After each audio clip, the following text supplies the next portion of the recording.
আসসালামু আলাইকুম এভরিওয়ান। চৈতির আইসার করে মানে আমার আইসার করে আপনাদের স্বাগত।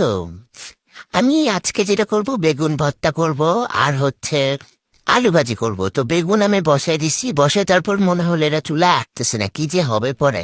যাই হোক, ওটা আমি পোড়ার জন্য বসাই দিলাম। তারপরে গিয়ে আমি চুলা এবার আগুন ধরে দিচ্ছি, কারণ আমি এখানে আলু ভাজি করব।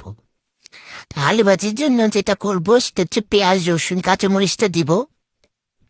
এই যে দিয়ে দিচ্ছি, কড়াইটা শুকায় গেল, তারপরে পেঁয়াজ রসুন দিয়ে দিলাম। আমি মনে হয় রসুন দিই নাই। আচ্ছা যাই হোক, রসুন দিই নাই। তারপরে পেঁয়াজ দিচ্ছি, কাঁচামরিচ দিচ্ছি, তেল দিচ্ছি। এখন এটার মধ্যে আলু দিয়ে দিব, আলু। তো আলু আমি চাকুতে ওরকম কাটাকুটি করতে পারি না, যতটুক যেরকম পারছে মনে করেই কাটাকুটি করছি। তো আলু দেওয়ার আগে আমি একটু মশলা দিচ্ছি, একটু হলুদ। তারপরে যে ধনিয়া গুঁড়া তো আমি দিবই, এটা তো মাস্ট, আমার দিতেই হবে। তারপরে একটু লবণ, লবণ দেওয়ার পরে আমি একটু নাড়াচাড়া করবো, নাড়াচাড়া করে ও মাই গড,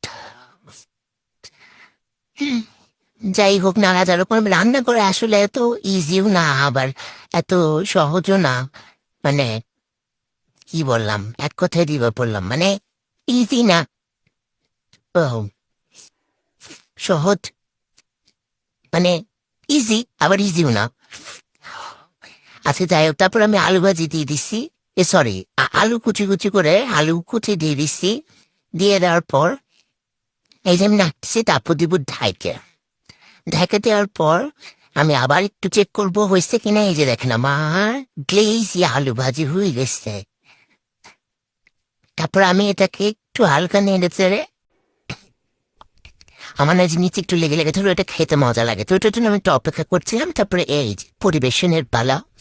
আমি একটা সুন্দর সাদা কচকচে বাটি নিচ্ছি, ওটার মধ্যে আমি আলু ভাজি রাখতেছি, কারণ সাদা প্লেটের মধ্যে তরকারি রাখলে দেখতে আবার ভালো লাগে। আমার এত ভারী প্লেট প্লেট এগুলো কোনো কিছু নাই। তা আমি ভাবছি মনিটাইজেশন পাইলে, টাকা পয়সা ইনকাম করলে আমি সুন্দর সুন্দর বাটি কিনবো। তো এই যে আলু ভর্তার জন্য আমি নিয়ে নিচ্ছিলাম 4টা শুকনা মরিচ আর 2টা কাঁচা মরিচ নিচ্ছিলাম এখানে। এই যে বেগুন ভাজি, আমি বেগুন পোড়াটা ফার্স্ট টাইম, আমি কোনোদিন করি নাই আসলে। আমি ভাবছিলাম হয়তো বা পারবো না, বাট হয়েছে। তারপরে এই যে আমি ভালো মতো এটাকে ডলবো, মানে যত ডলবেন তত মজা। ঠিক আছে, সরিষার তেল দিচ্ছি, দিয়ে আমি এটাকে ডলে নিচ্ছি। তারপরে যদি আমি মিক্স করব, আমার মাখানো মানে ইগনোর মাই মাখানো, আমি এমনি মাখাই। দেখেন, আমি দেখাও দিচ্ছিলাম যে এমনি এমনি করে ডলে এমনি এমনি মাখাইতে হয়। তারপরে এই যে মিক্সড করব, অনেক মজা লাগছে অনেক। মানে আমার কাছে মাঝে মধ্যে বিরিয়ানি টিরিয়ানি এগুলো খাওয়ার থেকে বাংলা খাবার কিন্তু সেই মজা লাগে। আমি এখন দেখতেছি, এখন আমার লোল পড়তেছে। আপনাদেরও যাদের খাইতে ইচ্ছে করতেছে, খুবই ইজি, বানে জাস্ট খান, কোনো কথা হবে না। খাবার বড় খাবার।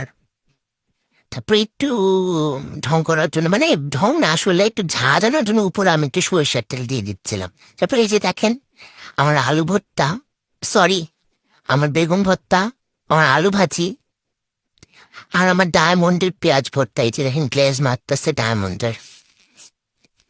সো আমার ভিডিও যদি ভালো লাগে আপনাদের লাইক কমেন্ট শেয়ার করে পাশে থাকবে।